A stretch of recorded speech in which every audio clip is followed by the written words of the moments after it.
Martin Blackwood, Archival Assistant at the Magnus Institute, recording the statement number 00311104.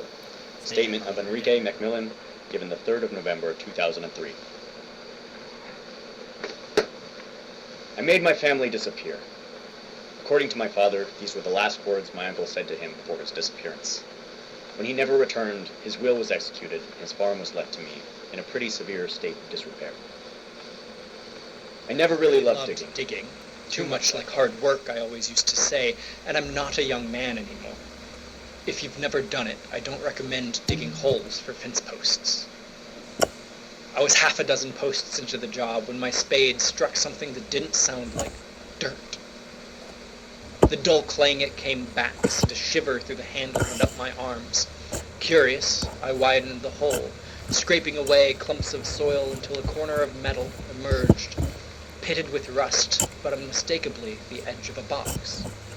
I clawed at the dirt until the chest came free, its surface scarred and corroded, heavy despite its modest size. The lock long rusted away. As I stared down, his words came back to me. I made my family disappear. And for the first time I wondered if he hadn't been joking or raving, but confessing.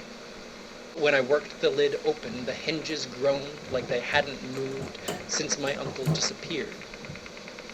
Inside was no collection of tools, but something stranger, a single object. It was a book.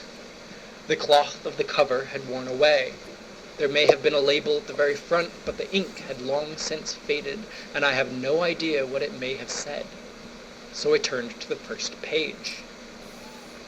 It was very strange. It was just one word. It said, dig. I took that to be the title and turned to the next page. Dig. Exactly the same. The third page. Dig. The fourth page. Dig. Dig. Dig. Dig. Dig. You know the way that if you say or read a word over and over again, it starts to lose all its meaning? This was the opposite. Every time I read it, it was like the meaning of the word became more solid in my mind. I knew what it was to find your meaning buried in the earth, to claw your sense from under the sand and mud and soil. To dig. Above us, you see, there's only the sky, the infinite void of a space and emptiness, so incredible that to think of it in detail is to be overwhelmed in the mind.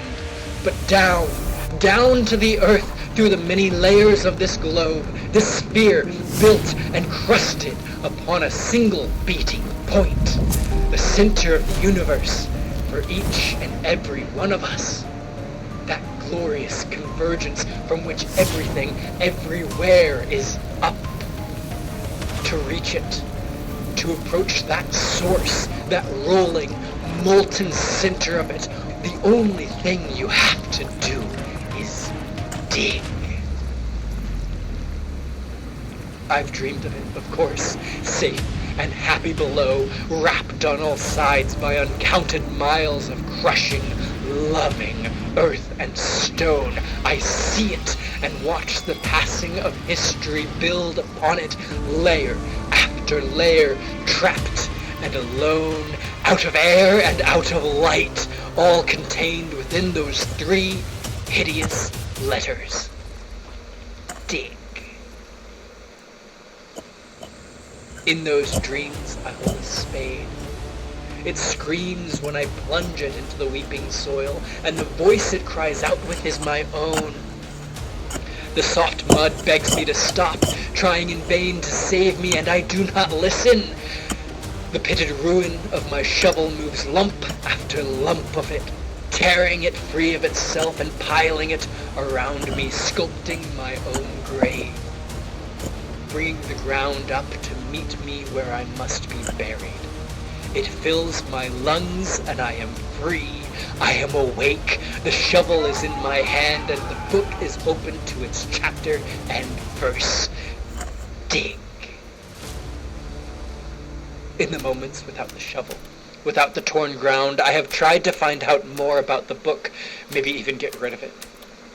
So here I came, to tell my story, of course, but another thing as well.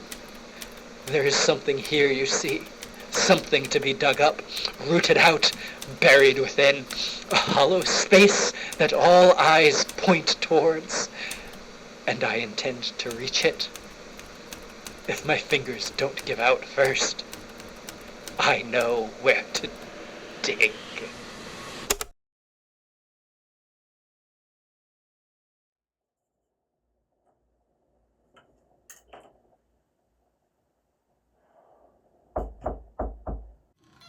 Hey, Martin, are you okay?